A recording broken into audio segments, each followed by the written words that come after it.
Muy buenas tardes a todas y todos los presentes al curso, al taller, con el objetivo de continuar la profesionalización de todas las personas servidoras públicas de la Fiscalía General de Justicia de la Ciudad de México.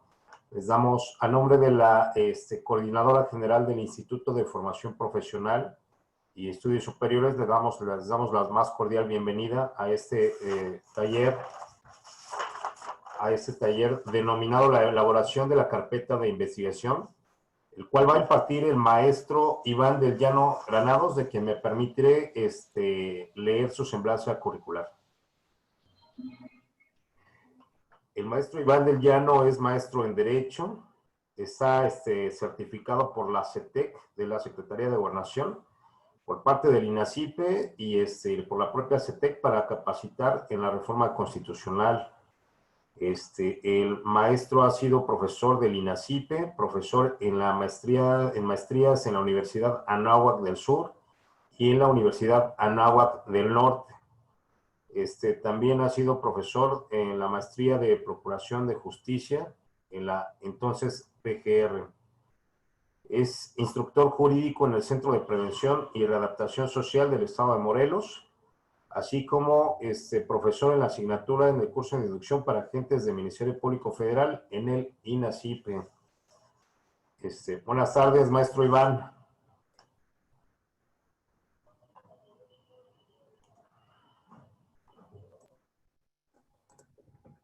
Maestro Iván, ¿me escucha?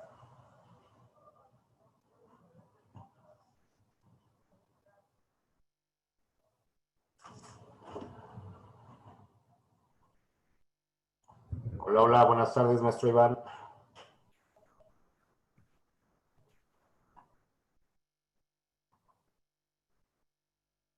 No escuchamos, maestro, déjeme ver, lo vamos a hacer coanfitrión. Administrador, ¿me escucha? Ya veo que está activado su micrófono, maestro Iván. Deme un segundo, maestro. Estamos...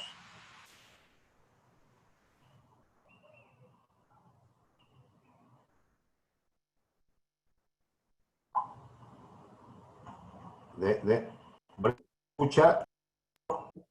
Maestro, ¿me escucha? Yo no lo logro escuchar, maestro.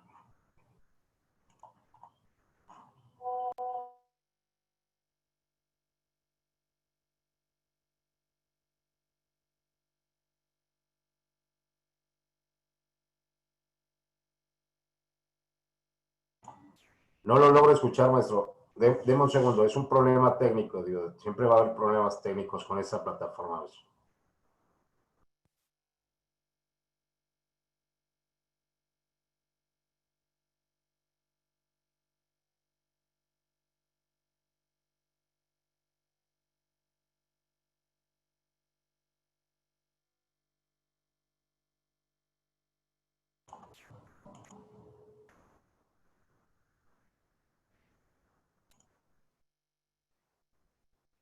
Ah, maestro, ¿sí me escucha? Yo no lo escucho, maestro.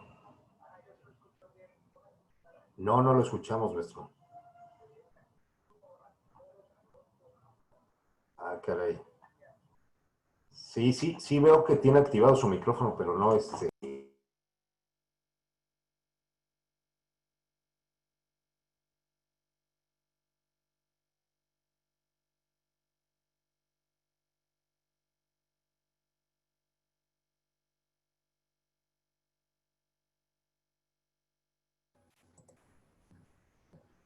¿Qué opción me da? ¿Me salgo y entro?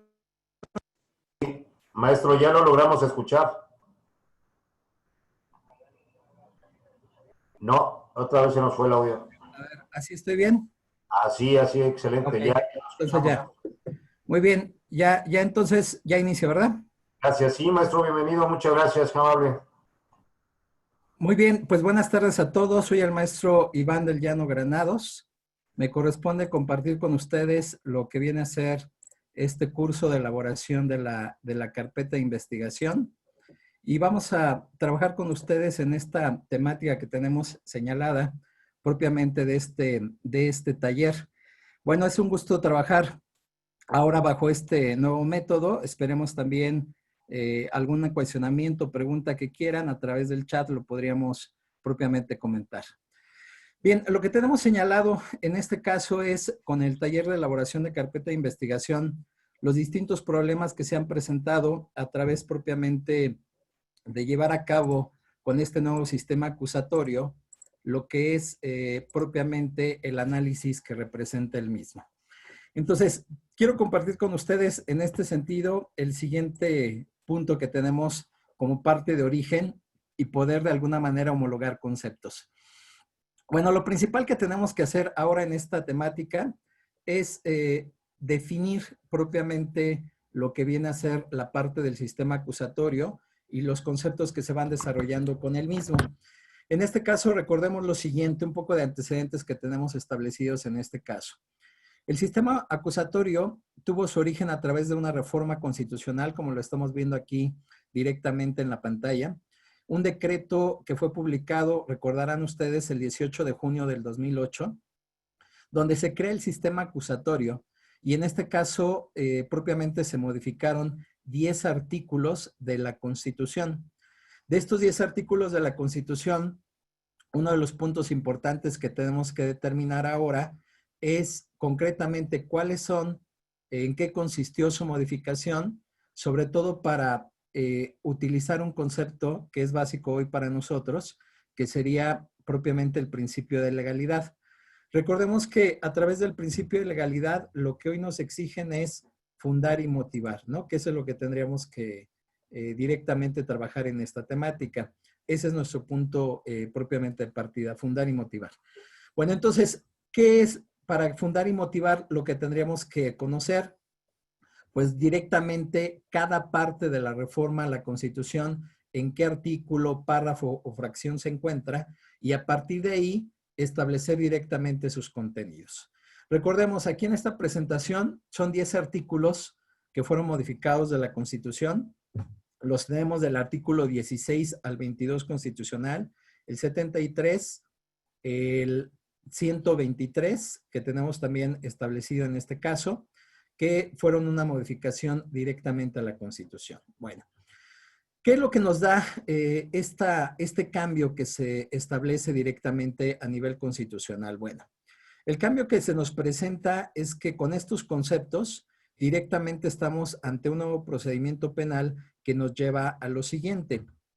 Fíjense en este caso de lo que tenemos. En la reforma, vean, uno de los puntos importantes que hoy tendríamos que entender cómo se está llevando a cabo esta transición es el artículo 73 constitucional. Aquí, como lo estamos viendo en pantalla, el artículo 73 fue modificado en la fracción 21ª y vean este concepto que nos modificaron en relación con esto. El Congreso tiene facultad, son las facultades del Congreso de la Unión, la fracción 21ª, para expedir leyes generales en materia de secuestro y tratas de personas que establezcan como mínimo los tipos penales y sus sanciones. ¿Qué es lo que teníamos como antecedente? Este artículo 73 se le conoce como competencia concurrente. Anteriormente, por ejemplo, cada uno de los estados tenía sus propias leyes, su código penal, su código de procedimientos penales, su propia constitución, ¿no? En este caso. Y ahora lo que ha estado haciendo la federación es a través de esta figura de competencia concurrente, ha estado modificando esta forma de trabajar y directamente hoy se está propiamente conteniendo facultades la federación, se está haciendo de facultades que antes no las tenía. Por ejemplo, Ley General en materia de secuestro, ¿qué es lo que nos implica? A partir de que se crea esta reforma, se publica una ley, la Ley General en materia de secuestro, y a partir de esa publicación de la ley, ¿para quién va dirigida? Pues prácticamente para todas las autoridades del país. La autoridad federal, la estatal, ¿no? Que directamente va su aplicación, y nos lleva a este cambio. Hoy el único que puede hacer modificaciones en materia de secuestro, pues directamente sería la federación a través de lo que sería su facultad de legislar. Pero esa facultad se la quitó a los estados, se la quitó a la Ciudad de México. Hoy la Ciudad de México, por ejemplo, no puede crear tipos penales de secuestro, no puede aumentar penas en relación al delito de secuestro, sino depende estrictamente de la Federación a través de la Ley General del Secuestro. Entonces, esa facultad hoy, en materia del delito de secuestro, el único que puede legislar es la Federación y se la quitó a los estados. Esta misma facultad sucedió en el delito de trata de personas, que tiene la misma dinámica con esta circunstancia de competencia concurrente, y nos lleva a determinar directamente lo mismo.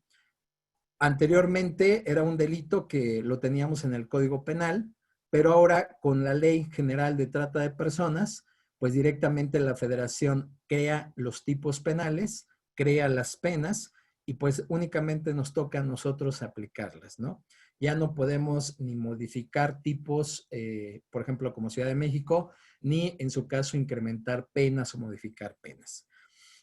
Bueno, esta es una consecuencia del artículo 73, fracción 21ª, en el inciso A, que fue modificado, como decíamos, el 18 de junio del 2008.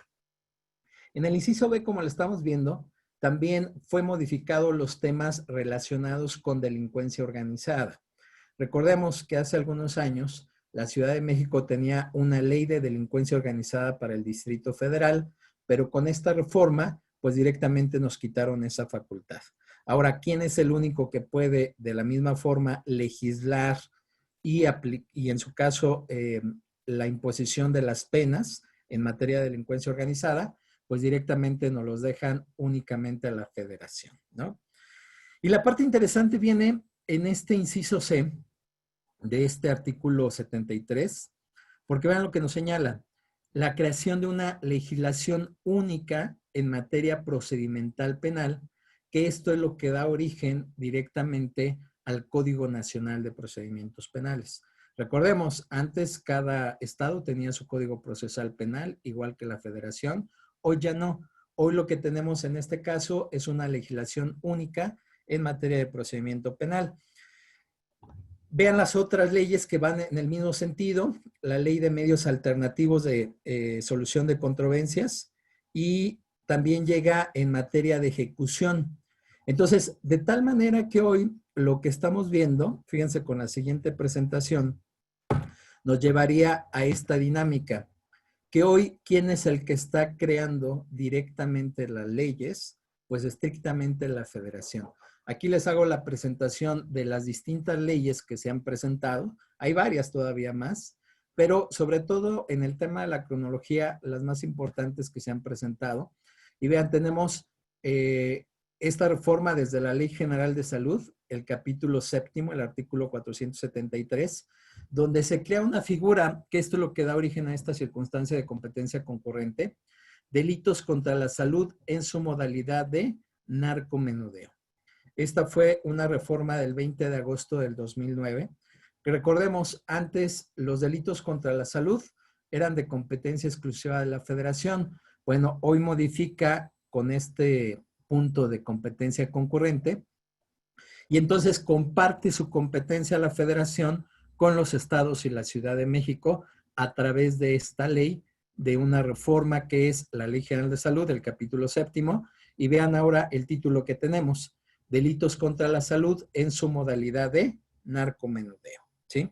Entonces, tiene esta temática de competencia concurrente. La ley que comentábamos, la Ley General para prevenir y sancionar los delitos en materia de secuestro, es largo el título, reglamentaria de la fracción 21ª del artículo 73 de la Constitución. Esta ley general fue publicada el 30 de noviembre del 2010. A partir de ese momento, como le estamos comentando, propiamente la competencia ya es hacia todo el país y directamente nos llevaría propiamente a simplemente aplicarla. Esta, por ejemplo, Ley General en materia de secuestro, nos lleva a un punto importante, muchachos, que esto es lo que tendríamos que determinar en este caso. En esta Ley General en materia de secuestro, lo que nos está determinando directamente sería un punto relacionado con el tema que estamos señalando directamente de la competencia, porque lo que nos está determinando hoy a través de esta directamente esta ley es que lo que tendríamos que aplicar es directamente lo que se encuentra vigente en esta figura, ¿no? Que es la que estamos directamente comentando. Entonces, vean, la ley general a partir del 2010 es la que tenemos que aplicar directamente en el país. Luego viene la Ley General de Trata de Personas, en el mismo sentido que decíamos el 14 de junio del 2012. La Ley General de Víctimas, el 9 de enero del 2013. Y vean, aparece el Código Nacional de Procedimientos Penales, que es del 5 de marzo del 2014.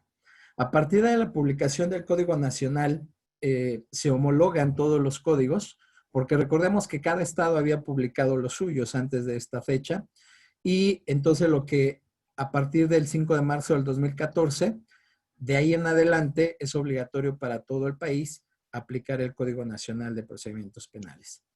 La ley que decíamos, la Ley Nacional de Mecanismos Alternativos de Solución de Controversias en Materia Penal, del 29 de diciembre del 2014, la Ley Nacional de Ejecución Penal del 16 de junio del 2016, la Ley Nacional del Sistema Integral de Justicia para Adolescentes, igual del 16 de junio de 2016.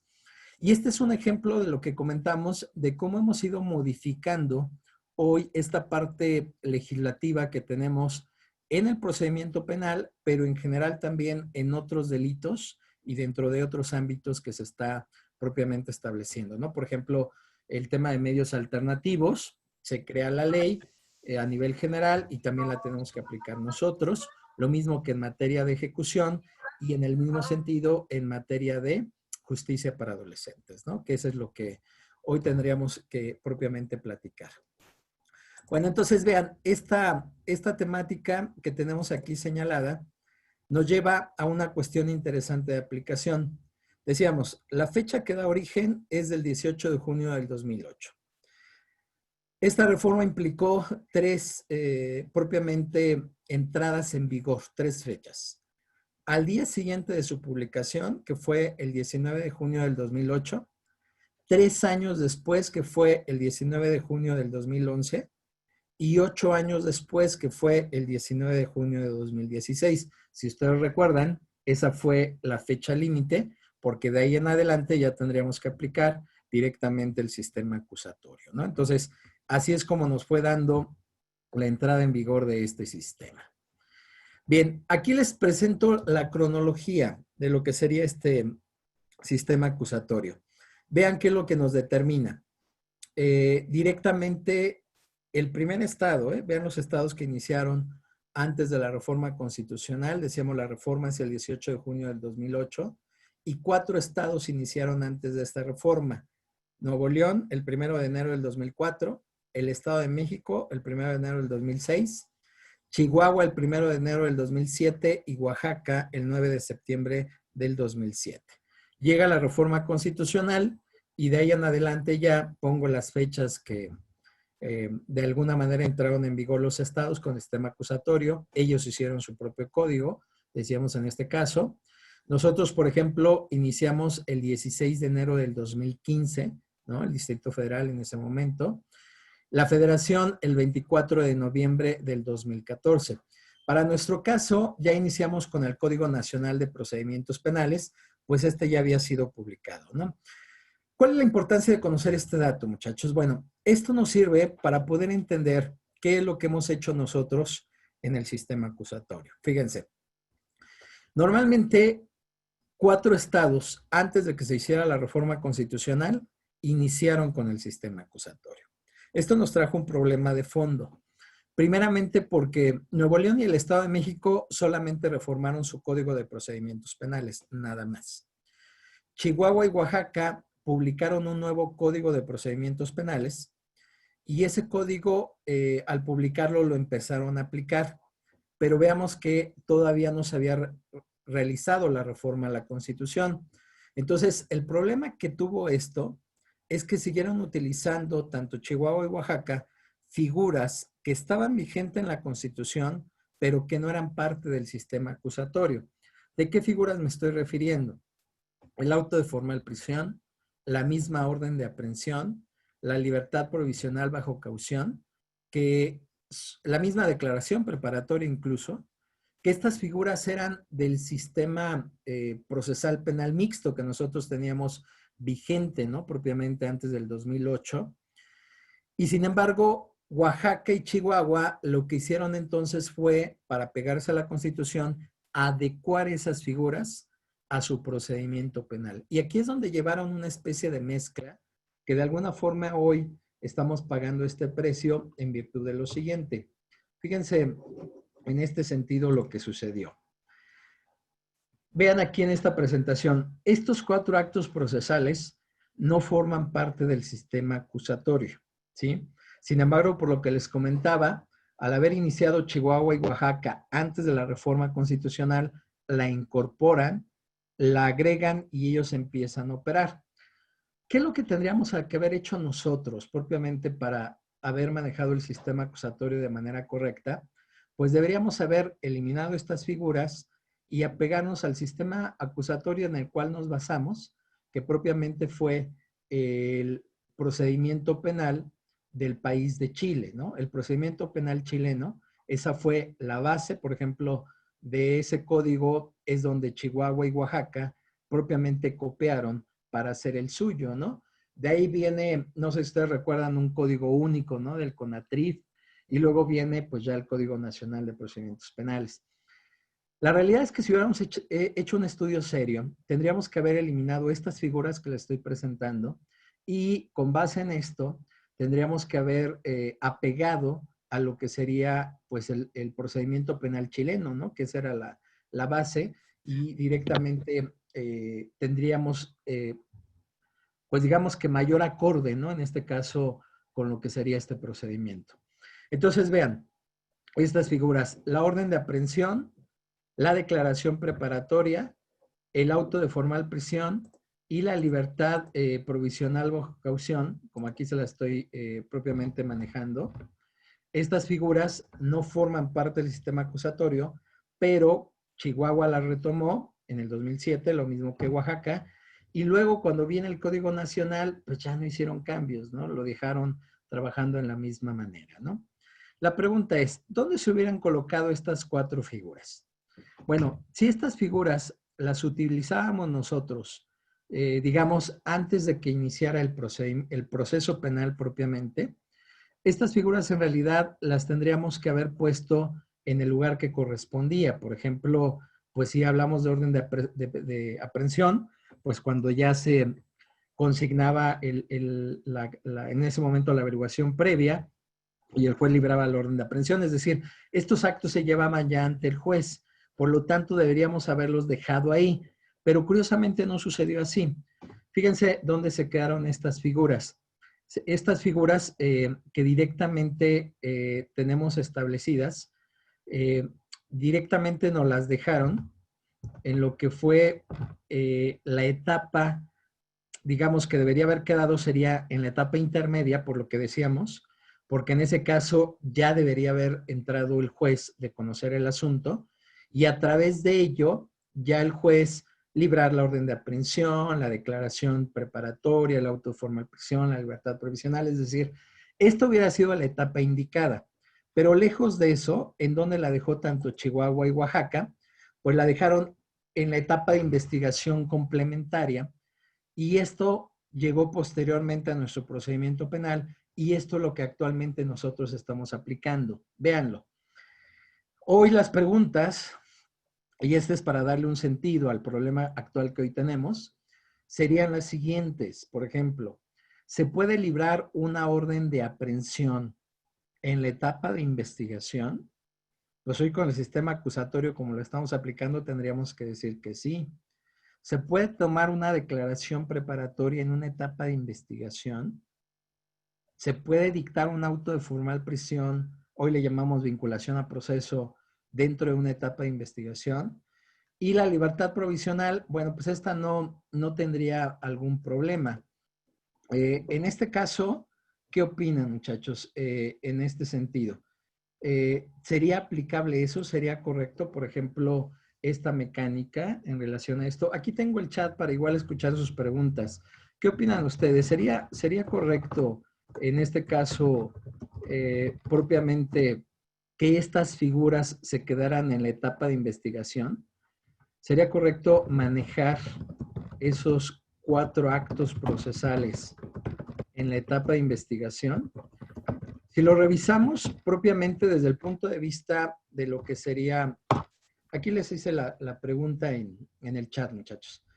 Les digo, si la revisamos en este caso, directamente la problemática sería que son figuras que vienen del sistema acusatorio anterior, les comentaba, muchachos, pero evidentemente no es para su aplicación con lo que sería propiamente el sistema acusatorio, ¿no?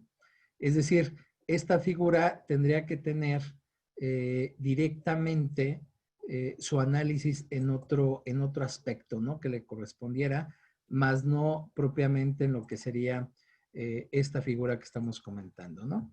Entonces, fíjense, esta es la temática que estamos comentando. Vean aquí dentro de lo que viene a ser esta figura. Y bueno, ¿hacia dónde nos lleva esto, muchachos? Bueno, lo que nos lleva es esto. Fíjense, el tema es el siguiente.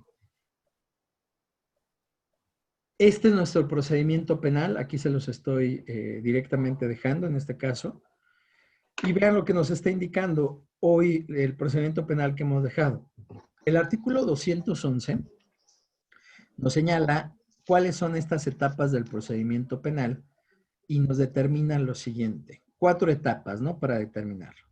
La etapa de investigación, que se divide en 2, investigación inicial y la etapa de investigación complementaria. Una etapa intermedia y una etapa del juicio oral. Y ahora para entender esto, ¿no?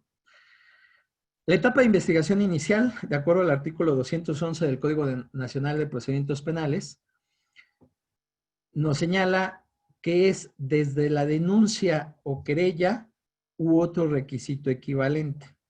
Y concluye cuando el imputado queda a disposición del juez de control para que se formule la imputación. Algo importante que tenemos que comentar en este caso, muchachos, que propiamente sería el tema de determinar directamente la definición de estos conceptos, ¿no? Es decir, aquí lo que tendríamos que determinar es qué es la denuncia, qué es la querella y qué es un requisito equivalente, ¿no? Que eso es lo que tendríamos que determinar. Fíjense, en este caso, para poderlo determinar,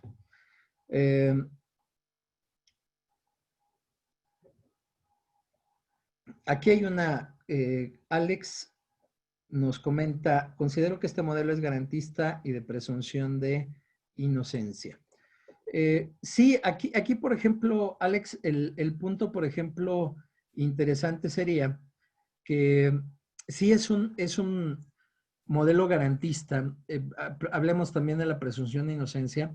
Aquí la parte interesante que nosotros necesitamos ver es cómo fue creado este procedimiento y en su momento, a partir de ahí, entenderlo, ¿no? Por la aplicación y sobre todo por algunos conceptos que vamos a definir más adelante.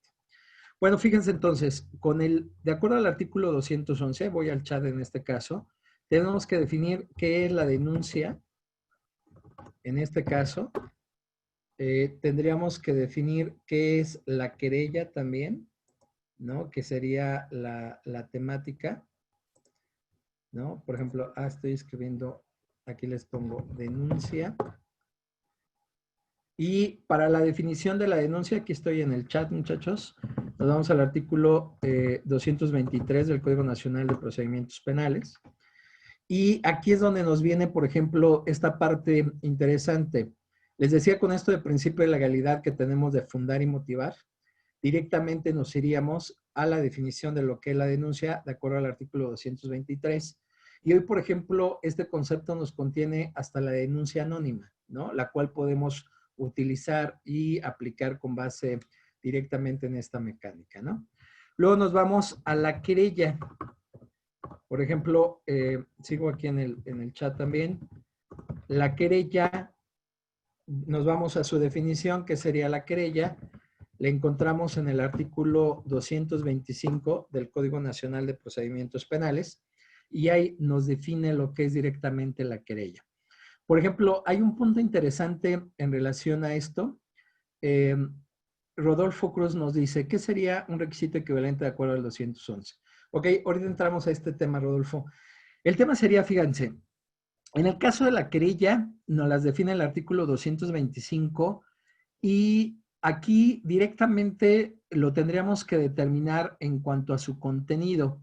Pero hay una parte interesante que tendríamos que manejar ya en relación, por ejemplo, al tema de las figuras que se van presentando, ante quién se va a presentar directamente esta temática. Por ejemplo, la denuncia, pues como de acuerdo al artículo 223, se puede presentar ante cualquier persona, es decir, se puede presentar ante un policía, se puede presentar ante el Ministerio Público, digamos que cualquier autoridad en ese sentido. Pero a diferencia de ella, la querella solamente puede ser presentada ante el Ministerio Público, ¿no? Que ese sería uno de los puntos interesantes. ¿Y eso derivado de dónde? Pues de lo que establece el artículo 225, porque el artículo 225, cuando define lo que es la querella, solamente hace referencia al Ministerio Público. Es decir, aquí en este caso la pregunta sería, ¿puede un policía recibir la querella? De manera inicial, yo diría que no, ¿no? Perdón, de manera inicial yo diría que sí, porque es un policía que tiene facultades de investigación, pero ya si nos vamos al Código Nacional, al artículo 225, de acuerdo al artículo 225, tendríamos que decir que el policía no puede recibir una querella. Y esto es para pegarnos al principio de legalidad. ¿Por qué no la puede recibir? Pues porque así lo establece el Código Nacional. Cuando hace mención de la querella, simplemente en este caso se refiere al Ministerio Público y no al policía. Y este punto también es importante, muchachos, porque si no se cumpliera con esto, pensemos, por ejemplo, ¿qué ha sucedido? Por ejemplo, en casos ya reales, donde la querella, sí, he conocido casos que la ha recibido el policía y propiamente se continúa la investigación, ya no se perfecciona, digamos, la querella ante el Ministerio Público. Y cuando se llega desde el momento, puede ser desde la audiencia inicial o adelante de ella, ahí se le da propiamente una oportunidad a la defensa, que en este caso la defensa, ¿qué es lo que podría decir? Pues válidamente lo que podría decir la defensa en este caso es que no se cumplió con el requisito de procedibilidad en virtud de que la querella no fue presentada ante el Ministerio Público como lo determina el artículo 225 del Código Nacional y por lo tanto eso sí nos llevaría a un problema porque les digo, si es en la audiencia inicial de control de detención, pues esta en su momento podría en su momento otorgarse una libertad porque no se cumple con estos requisitos. Por ejemplo, este requisito lo exige el artículo 308 del Código Nacional de Procedimientos Penales en relación a la detención y si no cumplimos con ello, pues esto nos llevaría a una libertad, ¿no? Entonces, son puntos interesantes que tendríamos que ir estableciendo de acuerdo al Código Nacional. Bueno, nos pregunta Rodolfo Cruz, ¿qué sería el requisito equivalente? También Lindsay nos hace la misma pregunta. Bueno, ¿qué sería el requisito equivalente? Es un requisito equivalente a la querella. Este requisito solamente se utiliza en algunas figuras, ¿no? Ani nos comenta, la querella es la expresión de la voluntad de la víctima ofendido de quien legalmente se encuentre facultad para ello. Efectivamente, les comentaba, esta temática de la querella, les digo, ya en su momento, si es de personas físicas, pues evidentemente es quien lo pueda, en su momento la persona directamente afectada, en su caso viene como una situación de un familiar, ¿no? En el caso de que ella no pueda presentarlo, por ejemplo, como una excepción que nos señala el artículo 141, que ese sería el tema en relación a las personas físicas. Yo creo que el tema de la querella se complica más cuando estamos en el caso de personas morales, porque ahí recordemos que ya se requiere el poder general con una cláusula especial y en esa cláusula especial para presentar querellas. Digo, ahí sí ya tenían algunas cuestiones interesantes para cumplir con esto, ¿no? Verónica López Nava nos comenta, es correcto, al tratarse de un acto procesal debe ser el Ministerio Público. el policía está encargado de la detención y ponerlo a disposición de inmediata. Entonces, esos puntos, por ejemplo, Verónica, directamente los tenemos que analizar con cuidado, porque de alguna forma, les digo, en su momento, si no se cumple con ello, pues le estamos dando oportunidad a la defensa para que ya adelante ante el juez de control, pues evidentemente lo puede utilizar a su favor, ¿no? Por no cumplirse con lo que nos señala el Código Nacional de Procedimientos Penales, ¿no? Esa sería la temática. Gracias a ti. Bueno, el tema entonces siguiente que tenemos en este punto sería lo que habíamos comentado. ¿Qué sería el requisito equivalente? ¿Qué es el requisito equivalente?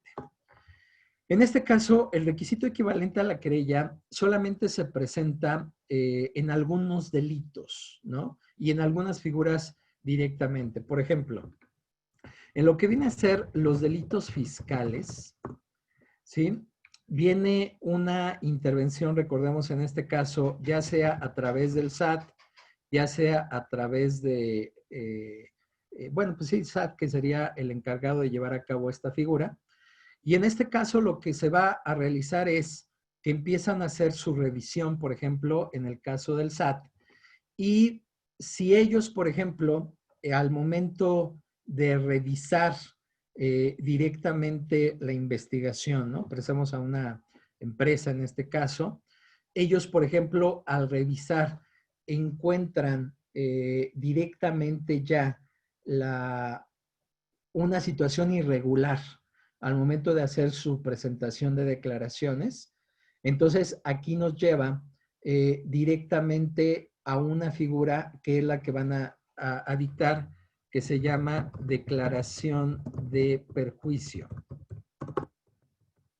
Esta declaración de perjuicio que directamente realiza, en este caso, el SAT, esa se entendería directamente como lo que sería propiamente el tema. Esta figura sería declaración de perjuicio, lo que nos lleva es directamente a darle vista, en este caso a la Fiscalía General, ¿no? Propiamente a la Fiscalía General de la República, y con esta declaración de perjuicio es una equivalente a la querella, ¿no?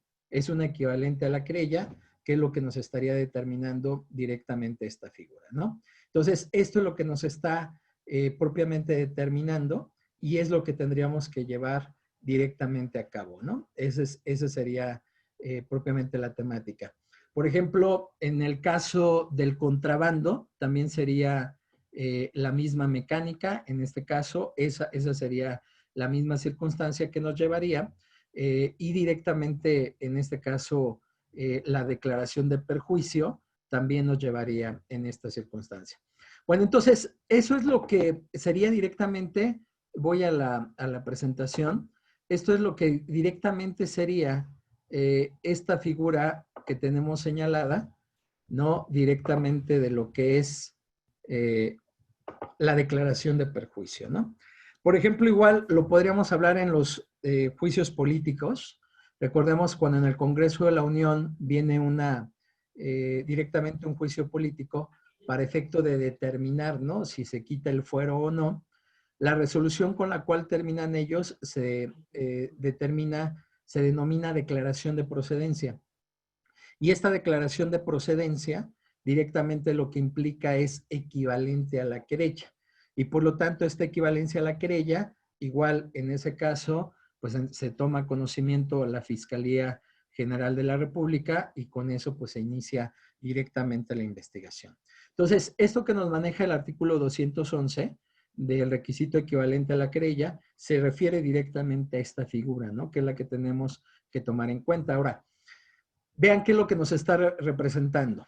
Lo que nos está indicando es nuestro procedimiento penal se inicia a través de denuncia 223 del Código Nacional, querella 225 del Código Nacional o requisito equivalente, ¿no? Que es el que estamos comentando en esta misma temática. Entonces, ahí es donde inicia esta figura. ¿Cuándo concluye esta investigación inicial, de acuerdo al artículo 211? Concluye cuando el imputado queda a disposición del juez de control para que se formule la imputación, ¿sí? A partir de esta determinación, como de acuerdo al artículo 211, es como concluye la investigación inicial. Evidentemente, toda esta figura le corresponde al Ministerio Público, ¿no? El llevar a cabo esta parte de la investigación inicial.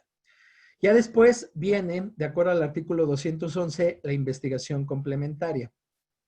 Esta investigación complementaria es desde la formulación de la imputación y se agota una vez que haya cerrado la investigación, ¿sí?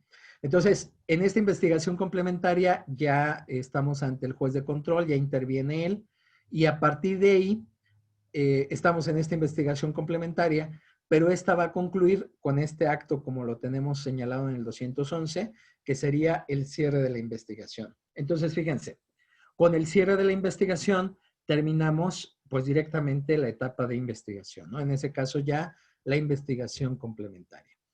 Y luego vean la estructura del 211, la etapa intermedia, que igual es ante el juez de control. Esta etapa intermedia es desde la formulación de la acusación, ¿no? Que en este caso es cuando el Ministerio Público presenta su acusación por escrito, ¿no? En ese caso sería hasta que se dicta el auto de apertura del juicio oral. Entonces, vean, desde una formulación de la acusación hasta el auto de apertura del juicio oral. Y luego nos vamos a la etapa directamente de lo que sería la etapa del juicio oral, ¿no? Que en este caso es desde que se dicta este auto de apertura del juicio oral, ¿no? Ya cuando lo recibe, en este caso, el tribunal, y ya nos llevaría hasta que se dicta directamente la sentencia, ¿no? En ese caso, estas serían directamente nuestras etapas. Bueno, ¿cuál es uno de los puntos importantes aquí, muchachos? Que ese sería el tema para dejarlo. Me voy al chat, dejo de compartir un momento. Y entonces me voy en este caso, esta presentación que nos da el artículo 211, muchachos, necesitamos algo importante que es la definición de conceptos y que lo vamos a ver más adelante. Estoy aquí en el chat. La definición de conceptos aquí es importante porque requerimos definir en cada una de estas etapas del procedimiento penal qué es lo que se tiene que llevar a cabo, muchachos, ¿sí? Por ejemplo, qué se tiene que acreditar en la investigación inicial, qué conceptos se tiene que acreditar en la complementaria, en la intermedia y en la etapa del juicio oral. De manera original, a lo que voy es lo siguiente. El concepto acreditarse tendría que ser, en este caso, tendría que hablar del concepto de delito, que ese es el que tendría que señalar. Y por ahí tendríamos que hacer una precisión de conceptos. De acuerdo al artículo 16 y 19 constitucional, en este caso de la Constitución,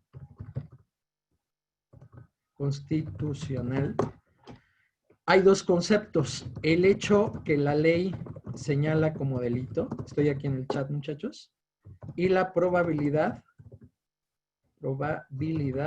de comisión o participación. Y estos temas, por ejemplo, nos lleva a lo siguiente.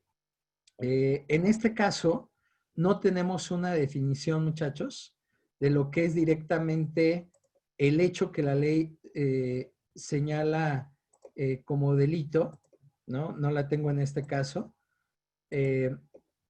ni la probabilidad de comisión o participación, ¿no?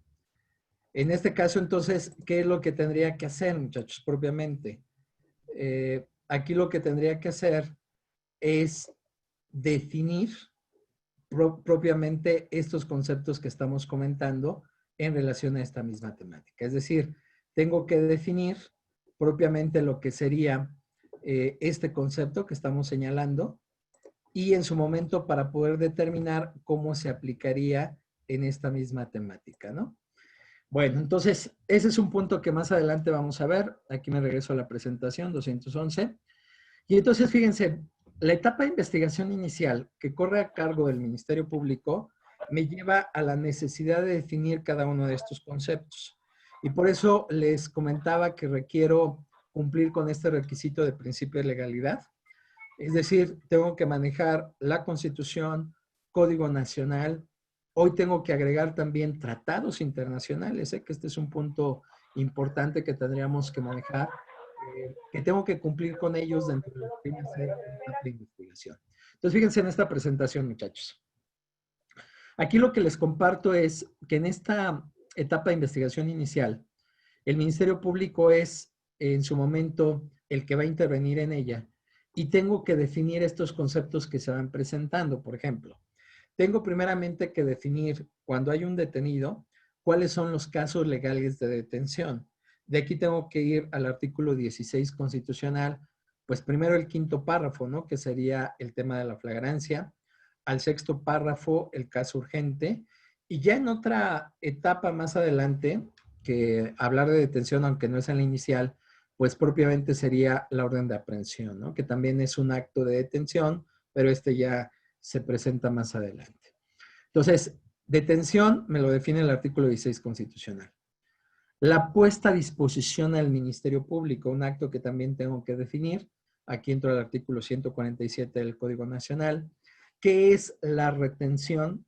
¿No? Que en este caso voy al artículo 149 del Código Nacional de Procedimientos Penales. El tema de la duplicidad en tratándose del delito de delincuencia organizada, pues propiamente en este caso sería directamente para el juez, ¿no? El juez federal, que ese sería lo que tendría que tomar en cuenta. Es decir, cuando se está investigando un delito de delincuencia organizada, se duplica el plazo de investigación y en lugar de 48 horas que se tuviera para concluir esta investigación con detenido, pues se cuenta con el plazo de 96 horas, ¿no? Que ese sería directamente la temática.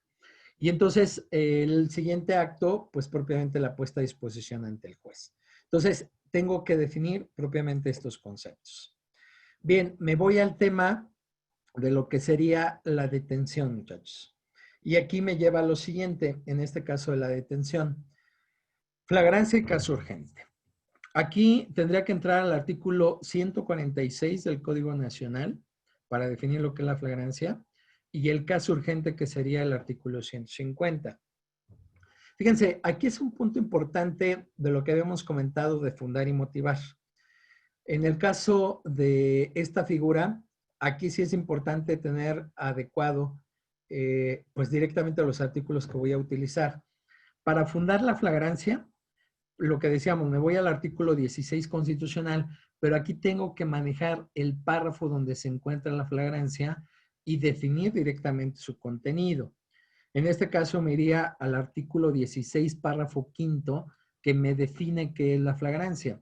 Que en este caso, ¿qué sería la flagrancia? Detener a una persona en el momento de estar cometiendo el delito. Que si recordemos, nos vamos a la doctrina, esto se conoce en la doctrina como la flagrancia pura. Detener a la persona en el momento de estar cometiendo el delito. Y el mismo quinto párrafo del artículo 16 constitucional nos define lo que es en la doctrina que le denomina la cuasiflagrancia. ¿Qué es la cuasiflagrancia? Detener a la persona inmediatamente después de que haya cometido el delito. Entonces, esto de inmediatamente después, de acuerdo a la Constitución, esta figura, la doctrina la denomina como la flagrancia, cuasiflagrancia, ¿no? Entonces, vean, para fundamentar este acto, entonces me voy Constitución, 16, quinto párrafo, y me voy al Código Nacional. Y en este caso al artículo 146. Lo mismo, ¿no? Tengo que fundar y motivar. La flagrancia pura se encuentra en el artículo 146 en su fracción primera, cuando de la misma manera nos señala detener a una persona en el momento de estar cometiendo el delito. La fracción segunda es el que hace alusión a la cuasiflagrancia. Esta fracción 2 del artículo 146 tiene dos incisos, A y B. En el A, que es el que nos señala el primero, cuando se entiende detener inmediatamente después. En el inciso A, cuando nos señala que la persona es perseguida materialmente.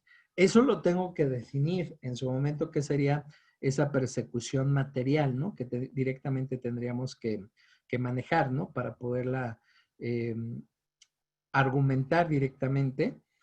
Y luego la fracción segunda del artículo 146, en el inciso B, nos da otro concepto, ¿no? De esta misma cuasiflagrancia. nos señala en este punto que en el inciso B, cuando haya un señalamiento de la víctima de un partícipe, ¿no? En este caso, o cuando se encuentra en su poder el objeto, instrumento del delito, ahí ya tenemos que analizar, por ejemplo, esta figura de lo que se está manejando en este caso. Y luego viene hasta otra figura, que igual más adelante vamos a ver, o cuando haya indicios de su participación, ¿no? En este caso, el 146 va mucho más allá de lo que establece la Constitución. Entonces, ha habido argumentos en relación a este sentido, muchachos, que la Constitución solamente definió los conceptos, pero el Código Nacional fue mucho más allá, ¿no? De lo que directamente se manejaba en relación con esta figura. Y, por ejemplo, directamente para este tema de la detención, también tendríamos que entrar al análisis de los tratados internacionales, como más adelante vamos a ver, como sería, por ejemplo, la Declaración de Derechos Humanos, ¿no? La Convención Americana de Derechos Humanos, que es la que entra al análisis de este tema de la detención, y también al Pacto Internacional de Derechos Civiles y Políticos. También tendríamos que hacer una mención a este pacto, porque estos tratados hacen mención, por ejemplo, al tema directamente de la detención, y ese sería hoy también un fundamento legal que podríamos aplicar, ¿no? Aquí en esta presentación tengo el tema del caso urgente, que eso sería lo mismo, ¿no? Que estamos comentando para efecto directamente de la detención. El caso urgente está en el artículo 16 constitucional su definición, pero en el párrafo sexto, que en este caso le corresponde al Ministerio Público, cuando el Ministerio Público es el que decide utilizarlo. Y su definición directamente la encontramos en el artículo 150 del Código Nacional de Procedimientos Penales. Por ejemplo, un tema interesante hoy es que cuando se da la clasificación hoy de los delitos, por ejemplo, el tema de delito grave, de acuerdo a la Constitución, hoy solamente la clasificación de delito grave nos serviría pues directamente para fundamentar el caso urgente, porque hoy el caso urgente solamente se podría utilizar, de acuerdo a la Constitución, cuando se trate de un delito grave. ¿Dónde se definen los delitos graves? En el artículo 150 del Código Nacional. Entonces, hoy esa sería la temática que tendríamos que aplicar directamente para manejar este contenido, ¿no? Bien, entonces, en esta misma temática, muchachos, esto es lo que tendríamos que hacer en la investigación. Fíjense aquí en la presentación de lo que se le estoy señalando. ¿Qué es lo que tenemos que hacer? Bueno, decíamos, la detención, de acuerdo al artículo 16, si es una detención en flagrancia, tengo que fundamentarla en el quinto párrafo del artículo 16 constitucional y luego de ahí paso al artículo 146, ¿no? Como fundamento que decíamos, ya sea la fracción primera, la fracción segunda. Si es la segunda, ¿qué inciso estoy aplicando? ¿El inciso A o el inciso B? Pero aquí es importante, muchachos, que precisemos muy bien esta información y evidentemente ese sería el fundamento legal que vamos a aplicar, sobre todo para poder determinar, ¿no? En la carpeta de investigación que la persona fue detenida en flagrancia, ¿no? Este sería directamente el concepto. Y más adelante, esto es lo que tendríamos que argumentar, por ejemplo, en la audiencia de control de detención. Porque en la audiencia de control de detención lo que tendríamos que hacer es argumentar y fundamentar con base en la Constitución y en el Código Nacional, ¿no? Entonces, estos son directamente los dos artículos que vamos a utilizar para pegarnos en este caso a lo que decíamos, al principio de legalidad. Bueno, y luego viene la siguiente figura, muchachos, que tenemos aquí, que sería el tema de la lectura de derechos. Cuando el policía hace la detención, el siguiente acto que tiene que manejar es una lectura de derechos. Esta lectura de derechos se encuentra fundamentada en el artículo 20, apartado B de la Constitución, que esos son los derechos del imputado. Ahí vienen en general dentro de todo el procedimiento penal, pero tenemos que ubicar cuáles se refieren directamente a la detención, ¿no? En este caso. Y luego nos vamos al Código Nacional y en el Código Nacional tendríamos que indicar el artículo 113 ¿sí? Que este artículo 113 también se refiere a los derechos del imputado en todo el procedimiento. Ahí tenemos que ubicar cuáles son los relacionados con la detención. Y luego otro artículo interesante que sería el artículo 152, que se refiere a los derechos del detenido. Aquí, por ejemplo, muchachos, en este caso, dejo de compartir, me voy al chat, muchachos. Y en este caso, para efecto de preguntar lo siguiente. Para el tema de la lectura de derechos, ¿es suficiente darle lectura? Aquí la pregunta sería, ¿es necesario darle copia de sus derechos al detenido? Aquí en este caso hago la pregunta, muchachos. ¿Es necesario darle copia de sus derechos al detenido, ¿no? Que eso es lo que establezco, o bastaría nada más, en este caso, con darle la lectura a sus derechos. Este punto igual es importante manejarlo, muchachos, porque lo que tendríamos que determinar es que realmente lo que tengo que llevar a cabo en este sentido sería no solamente darle la lectura, sino me voy al artículo 152. Este artículo es interesante, muchachos, porque lo que dice es derechos del detenido. Y en estos derechos del detenido va más allá, porque lo que nos indica este artículo es que lo que se tiene que hacer directamente es, en este caso, el Ministerio Público tendría que ir revisando los actos que se lleva a cabo para poderlo determinar. Nos dice en este caso Adriana Rosales, si es posible es necesario darle copia. Manuel Castillo nos comenta si es necesario comprobar que se le dio. María Elena nos dice darle lectura y copia como comprobante. Elizabeth Hernández, lo mejor es darle lectura, entregar una copia y que nos firme y ponga nombre de que se la entregaron. Ani, sí, ya que es importante que la víctima tenga presente sus derechos durante todo el proceso. Bueno, aunque aquí estamos más bien, Ani, en el caso del imputado, ¿no? Doctora María Cristina, es hacerle conocimiento, pero como lo niega, por eso se le entrega. Angélica, para asegurar a la persona tuvo pleno conocimiento de derechos. Luis Antonio Pérez, tengo entendido que la lectura de derechos debe ser hasta que sea puesto a disposición del juez de control. Pregunta si ya se leyeron y si no, él se los hace saber. Matilde García, dale lectura, pero si se le quitan las pertenencias al momento de poner a disposición, no tendría el caso que se la den. Sarey, al momento de la detención, el policía debe leerlos, pero se debe darle a firmar la carta de derechos e integrarla a la carpeta de investigación. Armando, es necesario darle lectura, indicar si los comprendió y darle copia de la cartilla de derechos y el mismo darle copia. Elia Valencia, debe acreditar que se le han leído. Sebastián Romero, vean este punto, que es a donde vamos, Sebastián. El 152 fracción 3 dice que deberá recibir una notificación escrita. Efectivamente, sí, es a donde vamos. Verónica López, doctor, yo creo que es necesario ante el MP, si se le hace la lectura y lo firma. Sin embargo, si lo hace la lectura y ante el juez de control el imputado lo niega, se le leen y continúa. Luis Armando, dar lectura y copia, que la firme. Fernando, la obligación es darle a saber sus derechos y sobre todo que los entienda y y comprenda sobre todo en presencia de su abogado defensor. Ángeles Dorantes, es importante el registro que se le hicieron en todo su conocimiento. Rodrigo, me parece que incluso explicárselo, muy bien. Fíjense, aquí muchachos, en este caso de precisamente lo que estamos comentando, el artículo 152, fracción tercera, ¿no? Ya que lo revisamos en este contexto, nos dice que es necesario darle una notificación por escrito de sus derechos.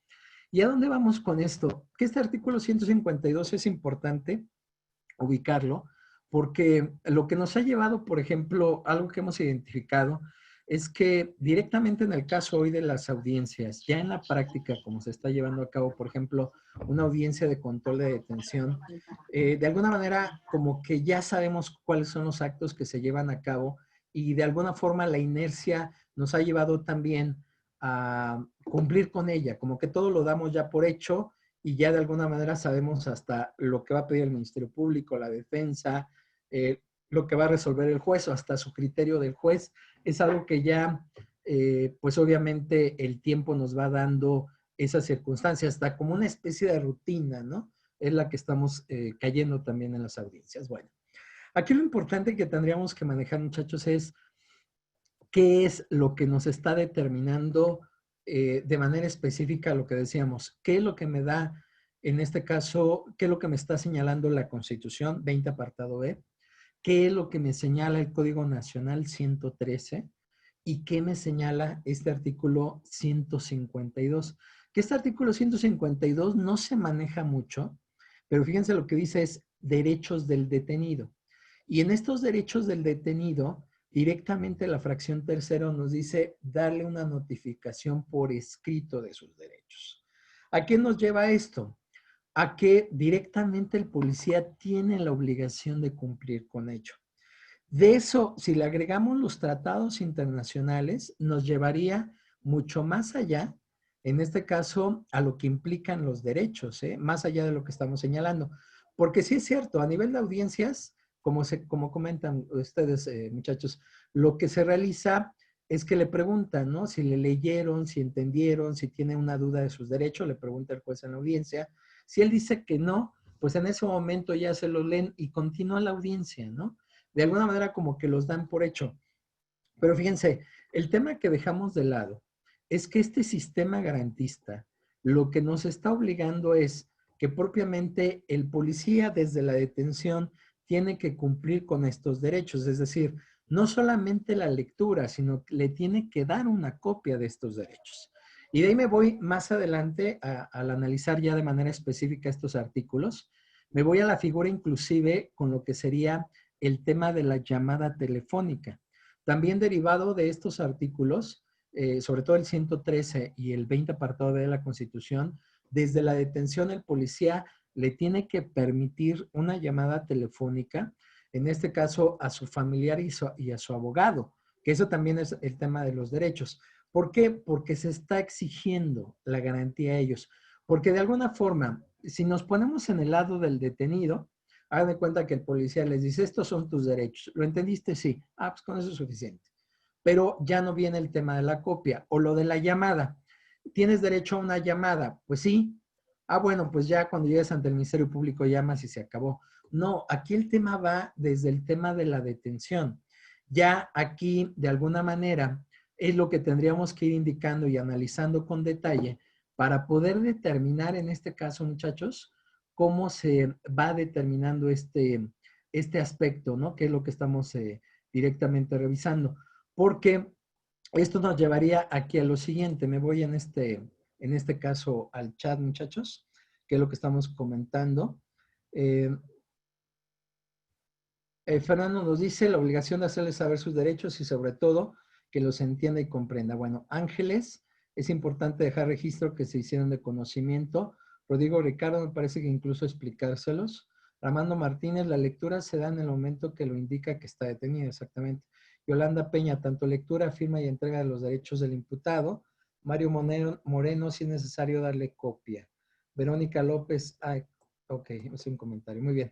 Entonces, esto muchachos que estamos señalando es algo que tendríamos que ir revisando porque es aplicar directamente lo que nos da, en este caso, les digo estos documentos que vamos a ir revisando.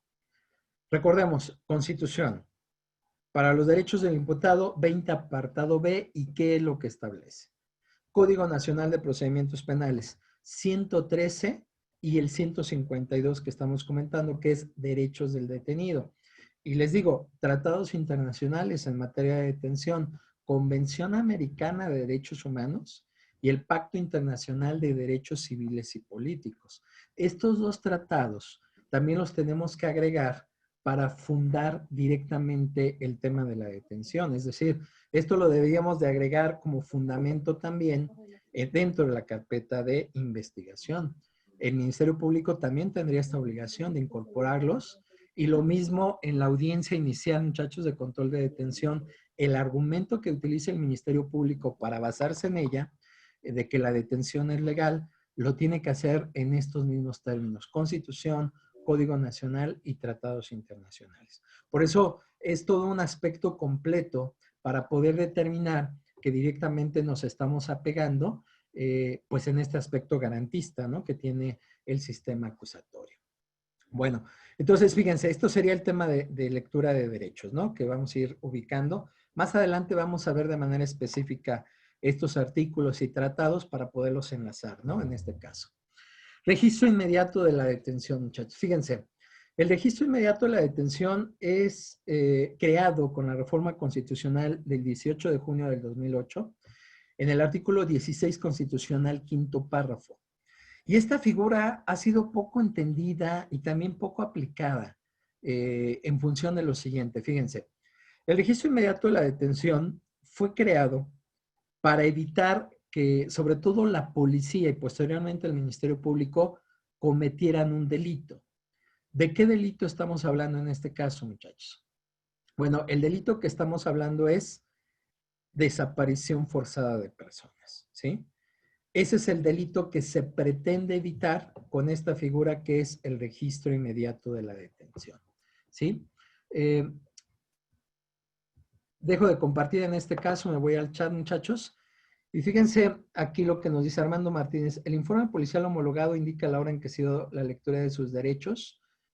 Y nos dice también desaparición forzada de personas. Exactamente. En este mismo caso, muchachos, ¿cuál es la conducta en la desaparición forzada de personas? Porque es importante definirlo en este caso, ¿no?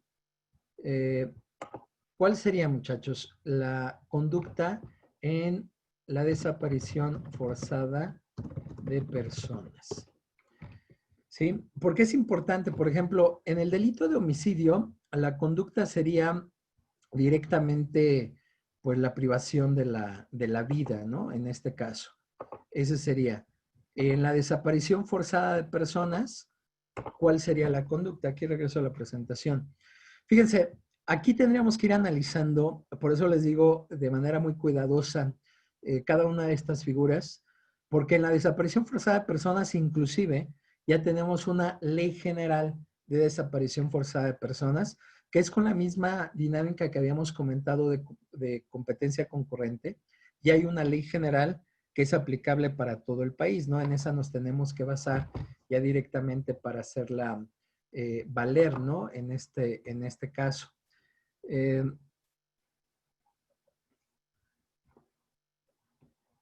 Fernando nos comenta, el objetivo es dar publicidad a la detención. Armando Martínez, en no notificar a un familiar dónde va a estar, dónde va a estar detenido. Luis Antonio Pérez Larios, desafortunadamente sí les hacen lectura y registro de sus derechos, pero ahí gana la fiscalía todos golpeados y ahí se vulneran derechos. Ahí sí tenemos un problema en ese caso, Luis Antonio. Armando Martínez, ¿y dónde va a ser puesto a disposición ya que hay que notificarle a un familiar? Brenda López, para evitar el ocultamiento de la persona. Exactamente, fíjense, el tema de la conducta de la desaparición forzada de personas, la conducta que establece el tipo, Saray GC nos dice, es la privación de la libertad hecha por servidores públicos. Aunque más que el tema de la privación, ¿no? Que tenemos aquí directamente señalada, más que el tema de la privación, en este caso sería ocultar la detención, ¿no? Que ese sería el tema. Diana, la desaparición forzada se trata del arresto, la detención o cualquier otra forma de privación de libertad que sean obras de la gente del Estado. Miguel nos dice el que la familia ignora en dónde está su detenido. Guadalupe Sandoval, la lectura se tiene y manifiesta en el IPH y después el MP en sus actuaciones. Efectivamente, fíjense, ahí lo que tenemos que hacer es directamente la desaparición forzada de personas. La conducta es ocultar la detención, ¿sí? Que ese es el verbo núcleo del tipo. Es decir, cuando el policía detiene a la persona, el policía tiene que cumplir con su registro inmediato de la detención. ¿Qué nos implicaría esto? Que en este caso, bueno, ya hay un registro nacional de detenidos que también tienen ellos, pero fíjense, de acuerdo a lo que se está buscando, lo que nos indica es lo siguiente, muchachos, fíjense, en el registro inmediato de la detención es que no se oculte esa detención. ¿Cómo evitamos que se oculte esa detención? El policía ya detuvo, ¿no? Ya hizo la detención. Para evitar ese ocultamiento, lo que se tiene que hacer es informar el policía tiene que informar, pero ¿a quién tiene que informar? Por ejemplo, cuando iniciamos con este sistema, se les dijo, por ejemplo, a Seguridad Ciudadana hoy, ¿no? Que ellos tenían que informar a su superior y con eso cumplían con ese registro inmediato de la detención. De manera específica, no es tanto informar a su superior, porque estamos hablando de que un policía está informando a otro policía, ¿no? No, aquí a quien se le tiene que informar de manera específica es al Ministerio Público. Y vean cómo cambia aquí este antecedente, muchachos. El policía le tiene que informar al Ministerio Público de la detención, ¿sí? Y en este caso, al momento de informarle, ya se está evitando, ya desaparece el ocultamiento, porque él ya informó directamente de lo que sería esta temática. Y vean aquí, me voy al fundamento, el 132 fracción sexta del Código Nacional de Procedimientos Penales, que se refiere el 132 a obligaciones de la policía.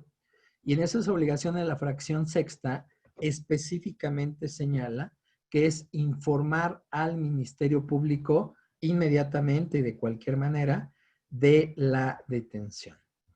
Me voy al chat en este caso, dejo compartir, muchachos. Fernando nos dice, por ahí actualmente se tiene el registro nacional de detención a través del cual la aprehensión notifica que realizó la detención del sujeto, efectivamente. Verónica López tiene que hacer la inmediata puesta a disposición para evitar justamente la desaparición forzada de personas, aunque ahí tendría que ser antes de esa puesta a disposición, Verónica. Adriana, así como Loran que lo realizó. Magdalena León también incurre en esa conducta cuando se tiene información de su paradero, exactamente. Armando Martínez, informar a su Ministerio Público más próximo de la detención. Sebastián Romero, para ello fue crear el Registro Nacional de Detenciones y al Ministerio Público, efectivamente. Pero fíjense, aquí directamente lo que estamos comentando, muchachos, que vean lo que nos señala en este caso el Código Nacional, y por eso aquí les pongo en la presentación. El artículo 132, fracción sexta, lo que nos señala es que se tiene que informar al Ministerio Público. Eso es lo que nos están señalando. Y tiene este sentido, muchachos, por lo siguiente. Por eso era la importancia de conocer la figura. Fíjense, cuando el policía le informa al Ministerio Público, una vez que el Ministerio Público tiene conocimiento de esto, ahí lo que tendríamos que decir es que en ese momento el Ministerio Público tendría que iniciar la carpeta de investigación, en virtud de que está recibiendo una llamada del policía donde le está informando de esa detención. Y luego fíjense, hacia dónde vamos mucho más allá en esta temática. Por ejemplo, hemos tenido recomendaciones en el caso de la Comisión Nacional de Derechos Humanos. Sobre todo lo he visto en el caso de la Fiscalía General de la República, donde le ha señalado, en este caso la Comisión Nacional a la Fiscalía General de la República, que en este punto del registro inmediato de la detención, el policía tiene que informarle al Ministerio Público el tiempo que se va a tardar en llegar, o sea, en ponerlo a disposición, y les ha pedido inclusive la ruta que va a seguir el policía para llegar a la oficina del Ministerio Público. Entonces, la Comisión Nacional de Derechos Humanos ha ido mucho más allá en relación a esta figura del registro inmediato de la detención. Por eso les decía que este tema es muy importante de manejar y conocerlo por lo que implica esta figura.